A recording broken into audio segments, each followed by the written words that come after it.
Good morning મિત્રો, જય સ્વામિનારાયણ।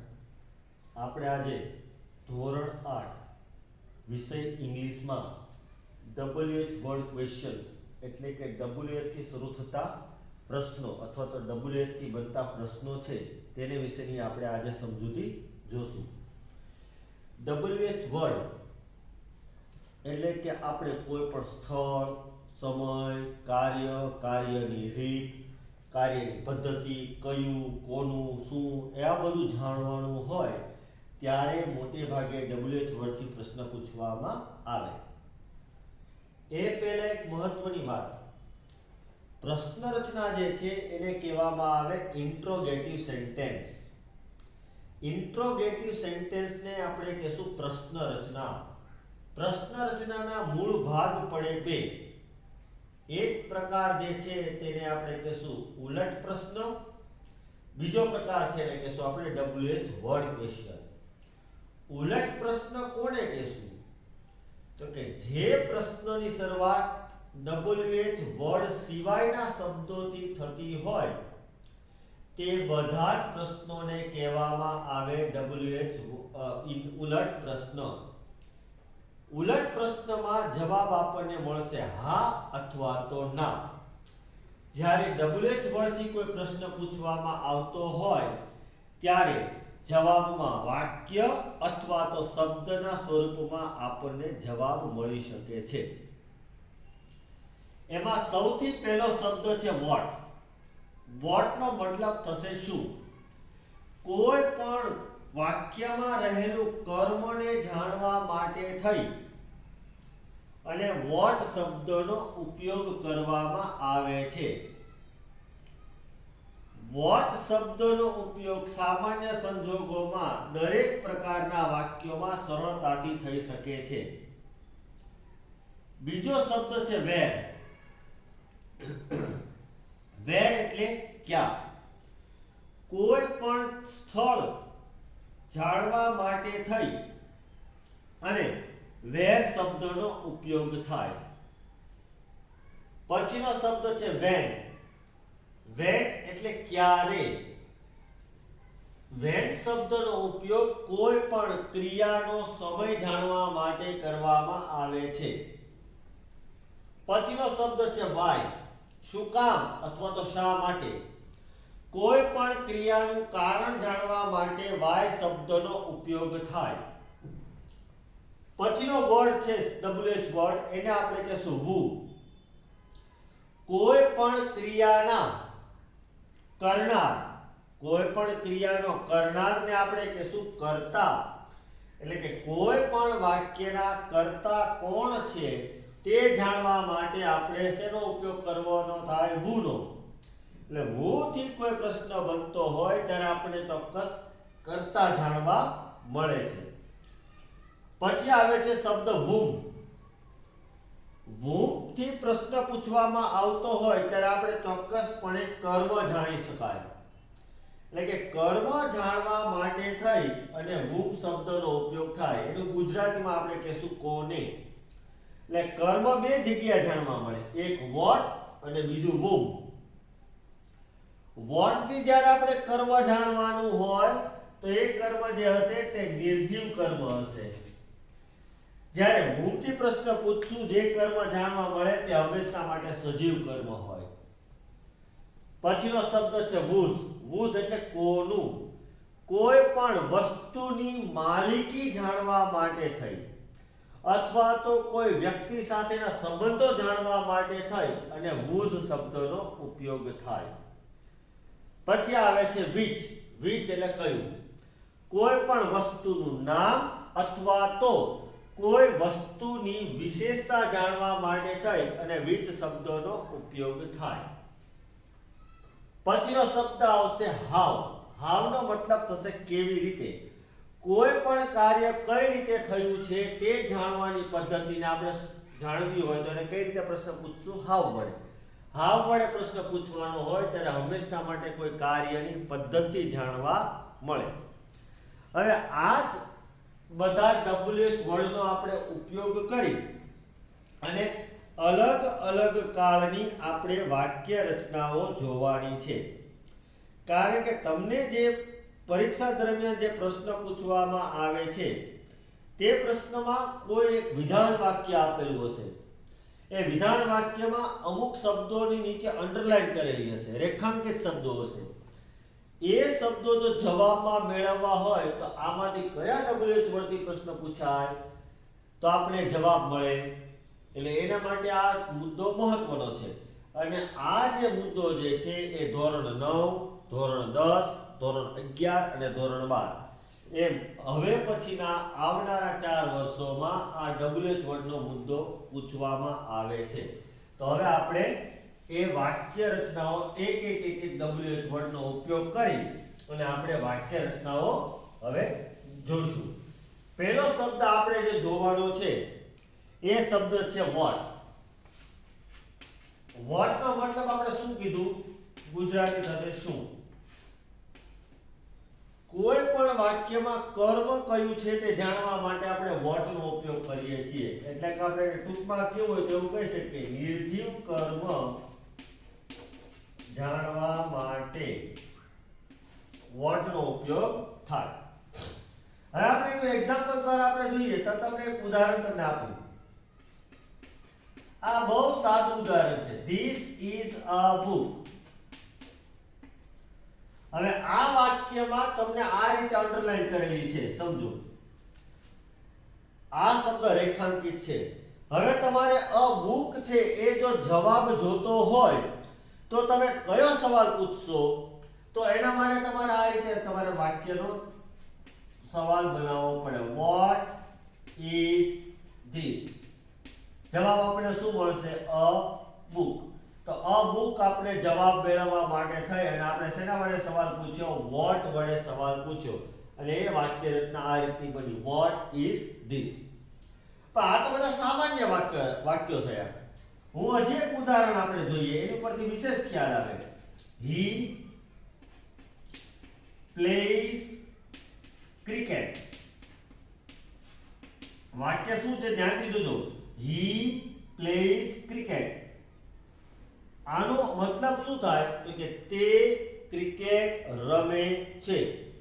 હવે મારે ક્રિકેટ શબ્દ જો મારે જવાબમાં જોતો હોય તો મારે કયો પ્રશ્ન પૂછાય? તો એક જ વસ્તુ યાદ રાખો, ક્રિયાપદ પછી કોઈ વસ્તુનું નામ આપવામાં આવેલું હોય ત્યારે હંમેશા મને શેના વડે પ્રશ્ન પૂછવાનો? વોટ. તો વાક્યનો આ રીતે પ્રશ્ન પૂછી શકું. વોટ એમ નેમ શરૂઆત. હવે અહીંયા આગળ તો આવું એમ હિસાબ તો આ વાક્યમાં છે ને. અહીંયા આગળ શેનો ઉપયોગ કરેલો છે આપણે? પ્લેસ. કોઈ પણ વાક્યમાં ક્રિયાપદ અથવા તો s કે es વાળું ક્રિયાપદ આપવામાં આવેલું હોય ત્યારે વાક્ય રચના બને સાદો વર્તમાન કાળ. સાદા વર્તમાન કાળની પ્રશ્ન રચનામાં હંમેશા માટે ડુ કે ડઝ નો ઉપયોગ થાય. તો અહીંયા તમારે લખવું પડશે ડઝ. વોટ ડઝ, કારણ કે કર્તા રૂપ છે હી. હી ને કહેશું ત્રીજો પુરુષ એકવચન. પ્રશ્ન રચના બનાવવાની હોય ત્યારે ડઝ નો ઉપયોગ કરવો પડે. પછી કર્તા રૂપ શબ્દ મૂકો હી.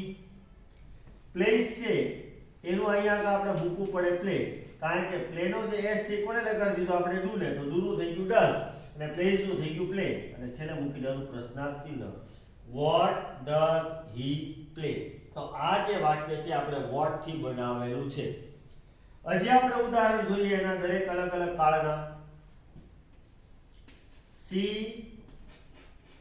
wrote a letter.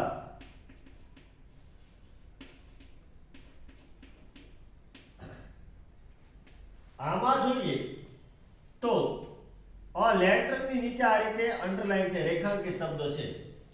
હવે આ શબ્દ મારે જો જવાબમાં જોતો હોય તો મારે પણ વોટ વડે પ્રશ્ન પૂછવો પડે. તો પહેલા હું વોટ વડે પ્રશ્ન પૂછું. વોટ. તો હવે પાછું કાળ ઓળખવાનું. અહીંયા આગળ શેનો ઉપયોગ કરેલો છે તો કે રોટ. રાઈટ નું ભૂતકાળ થાય રોટ. ડબલ જો ઉદાહરણ અહીંયા હું કૌંસમાં લખું છું રાઈટ. રાઈટ નો મતલબ થાય લખવું. એનું ભૂતકાળનું રૂપ થાય રોટ. ભૂતકાળ હોવાથી આપણે અહીંયા આગળ મૂકવું પડે ડીડ. What did. કર્તા વિભક્તિ મૂકી દો શી. હવે અહીંયા આગળ ડીડ મુકાઈ ગયું હોય તો આપણે ક્રિયાપદનું મૂળ રૂપ મૂકવું પડે, તો અહીંયા આગળ લખવું પડે રાઈટ. આ કે નિયમ એવો છે, એક જ વાક્યમાં બે ભૂતકાળના રૂપ એક સાથે રહી શકતા નથી. એટલા માટે આ પ્રકારની વાક્ય રચના આપણે લખવી પડે. પછીનું વાક્ય આપણે જે જોશું એ ભવિષ્યકાળ માટેની વાક્ય રચના લખીએ. They will buy a car. a car શબ્દની નીચે અંડરલાઈન છે. હવે આપણે વાક્યનો કાળ કયો છે ખબર કેવી રીતે પડે? તો કે વાક્યમાં કયા શબ્દનો ઉપયોગ કરવામાં આવેલો છે? તો કે will. will નો ઉપયોગ હંમેશા માટે ભવિષ્યકાળની વાક્ય રચના માટે થાય છે. એટલે આ વાક્ય રચના સાદા ભવિષ્યકાળની છે એમ કહી શકાય. હવે આ વાક્યને જો આપણે વોટમાં આપણે ફેરવવાનું થાય અથવા તો આ સવાલ આ શબ્દ જવાબમાં જોતો હોય તો આપણે કયો સવાલ પૂછશું? તો કે વોટ. તો પહેલા તો અહીંયા આગળ મૂકી દો વોટ. ભવિષ્યકાળ છે એટલે આપણે આગળ મૂકી દેવાનું will. what will કર્તા રૂપ શબ્દ મૂકી દો they. ક્રિયાપદ એમને મૂકી દો by. what will they buy? જવાબ શું મળશે આપણને? a car. જ્યારે પણ કર્મ, વારંવાર હું આ કહીશ, જ્યારે પણ કર્મ જાણવાનું હોય ત્યારે હંમેશા માટે what વડે પ્રશ્ન પૂછવામાં આવે છે. હવે તમને કહું આ સર આ બધું વારંવાર કેમ? તો કે આ જ પ્રકારની વાક્ય રચનાનો ઉપયોગ તમારે 9મા અને 10મા ધોરણમાં એક્ટિવ પેસિવની વાક્ય રચના માટે થશે. એક્ટિવ પેસિવની વાક્ય રચનામાં આ બધા શબ્દો જે છે એ અતિ મહત્વના છે. એટલા માટે અત્યારે હું આ એકને એક વસ્તુ વારંવાર હું તમને કહેતો જઈશ જેથી તમે સાંભળીને યાદ રાખી શકો. હવે બીજું એક વાક્ય રચના આપણે જોઈએ. She is watching a movie. a movie કહેશું તો એને મતલબ picture, film. She is watching a movie. હવે મારે a movie છે મારે જવાબ જોઈએ છે તો મારે સવાલ પૂછવાનો થશે what વડે. તો હું વાક્યને આ રીતે લખી શકું. What is she watching? હવે આ વાક્ય રચના એમિઝાર અને આઈએનજી વાળું રૂપ. એમિઝાર ની સાથે જ્યારે આઈએનજી વાળું રૂપ મૂકવામાં આવે તો એ જે વાક્ય રચના બને એ વાક્ય રચનાને કહેશું ચાલુ વર્તમાન કાળ. હવે છેલ્લી વાક્ય રચના આપણે જોઈએ. He was reading a book. પછી પાછો a book નીચે મેં અંડરલાઈન કરી. was અને reading. was વર્બ એની સાથે જ્યારે ing વાળું રૂપ મુકાય તો એ જે વાક્ય રચના બને એને આપણે કહેશું ચાલુ વર્તમાન, ચાલુ ભૂતકાળ. કર્મ શું છે આમાં? a book. મારે આ શબ્દ મારે જોઈએ છે જવાબમાં. તો પાછો what વડે પ્રશ્ન પૂછો. what was he reading? જવાબમાં શું મળશે આપણને? a book. તો આ ત્રણે ત્રણ સાદા કાળ અને બે ચાલુ કાળ, આ આપણે 5 કાળની વાક્ય રચના આપણે જોઈ. એમાં કર્મના અંતે, વાક્યમાં અંતે કર્મ આવેલું છે ત્યાં આગળ અંડરલાઈન છે એટલે કે રેખાંકિત શબ્દો છે. તે શબ્દો જવાબમાં જોતા હોય તો આપણે શેના વડે પ્રશ્ન પૂછ્યો? what વડે. એટલે what વડે પ્રશ્ન પૂછવામાં આવે, જે જવાબ મળે તે આપણું કર્મ હોય. what નો મતલબ થાય શું. આટલી વસ્તુ તમારે ખાસ ધ્યાનથી જોઈ લેવાની છે.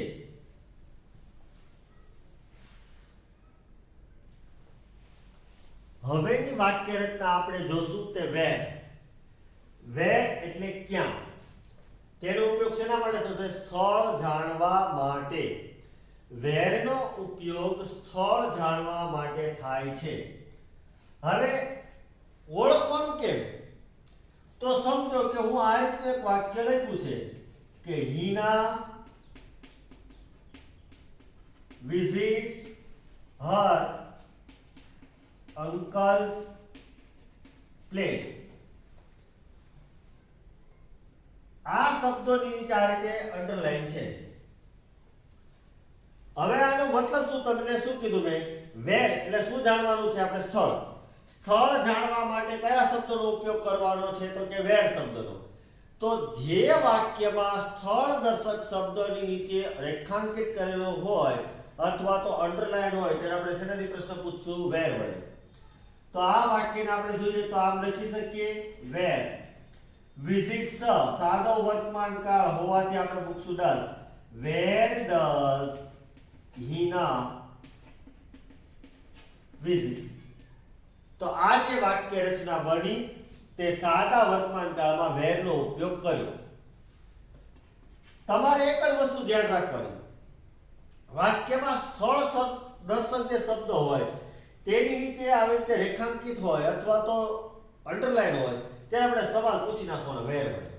હું એક વાક્ય આ રીતનું લખું છું, જો you kept the bag near the table. આનો મતલબ શું થાય કે તમે ટેબલની બાજુમાં બેગ મૂકી. નિયર ધ ટેબલ અહીંયા શબ્દ નીચે આવે તે અંડરલાઈન છે. મારે આ શબ્દ જોતો હોય તો મારે શેનો પ્રશ્ન પૂછવાનો? વેર. વેર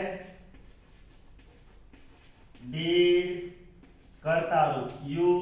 હવે અહીંયા આગળ કેપ્ટ છે એ ખબર પડે કે આ વાક્ય રચના છે તે સાદા ભૂતકાળની છે. તો સાદા ભૂતકાળનું પ્રશ્ન બનાવતી વખતે હંમેશા માટે did નો ઉપયોગ થાય. did નો ઉપયોગ કર્યો તો કેપ્ટ છે એની જગ્યાએ થઈ જશે મારે keep. એની સાથે the bag. Where did you keep the bag? તો આ જે વાક્ય રચના થઈ એ વેર ની વાક્ય રચના બની સાદા ભૂતકાળની. સાથે તમને હું અનુકૂળતા હોય તો આ રીતે પણ સાથે લખી કાઢવું, સાદો વર્તમાન કાળ, સાદો ભૂતકાળ. યાદ. પછીનું વાક્ય છે she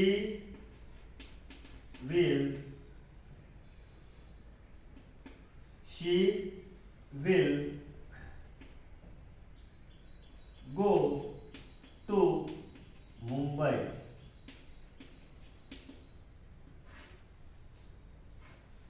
આમાં કયા શબ્દ નીચે અંડરલાઈન આપી છે? મુંબઈની નીચે. એટલે સ્થળ થયું. હવે તમને WH વર્ડ થી બનાવવાનું તો આપણે શેનાથી બનાવશું? વેર થી. પણ હવે તો સાવ સરળ આમાં ઓળખવાનું કયો કાળ છે. શેનો ઉપયોગ કર્યો છે આપણે? Will.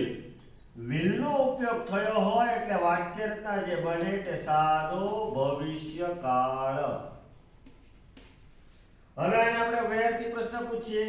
Wear will she go? જવાબ શું મળે? મુંબઈ. તો આપણે આ સાદા ભવિષ્યકાળના વાક્યને પણ આપણે શેમાં ફેરવી નાખ્યું? વેરમાં ફેરવ્યું છે. હવે આપણે બે ચાલુ કાળ બાકી રહ્યા તો એનું આપણે એક ઉદાહરણ જોઈએ. Rohit is playing in the park. હવે પહેલા તો એ ઓળખવાનું કે કયો કાળ છે. અહીંયા શેનો ઉપયોગ કર્યો આપણે? તો કે is. is ની સાથે આપણે શું મૂક્યું? તો કે ing. am is are ing. આ જ્યારે આવા શબ્દોનો ઉપયોગ થતો હોય ત્યારે વાક્ય રચના જે બને તેને આપણે કહીશું ચાલુ વર્તમાન કાળ. ચાલુ વર્તમાન કાળની વાક્ય રચના બની. આપણે શબ્દ કયો જાણવાનો છે? In the park.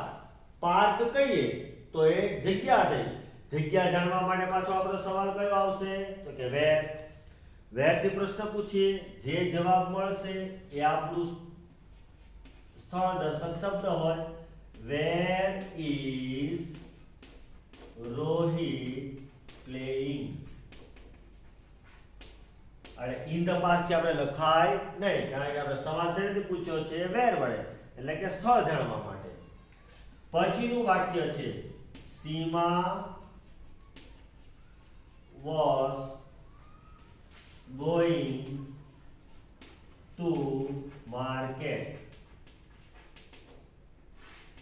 આમાં પણ સ્થળ દર્શક શબ્દની નીચે અંડરલાઈન છે એટલે આપણે ફરી પાછો સવાલ પૂછવાનો where થી તો સવાલ બીજો એ છે કે કયો કાળ છે તો કે was છે એની સાથે ing વાળું રૂપ છે was ની સાથે જ્યારે ing વાળું રૂપ મૂકવામાં આવેલું હોય તો જે વાક્ય રચના બને તેને આપણે કહેશું ચાલુ ભૂતકાળ તો આ જે વાક્ય રચના છે એને શું કહેશું આપણે ચાલુ ભૂતકાળ હવે એને આપણે where થી બનાવીએ તો કે where was સીમા going તો આપણે આ વાક્ય રચનાને ચાલુ ભૂતકાળમાં દર્શાવી હવે તમે જુઓ સાદો વર્તમાનકાળ સાદો ભૂતકાળ સાદો ભવિષ્યકાળ ચાલુ વર્તમાનકાળ અને ચાલુ ભૂતકાળ આ પાંચે પાંચ કાળમાં આપણે સ્થળ દર્શક શબ્દ કઈ રીતે જાણી શકાય તેના માટે થઈને આપણે આ વાક્યો જોયા પહેલું વાક્ય આપણે જોયું હતું what નું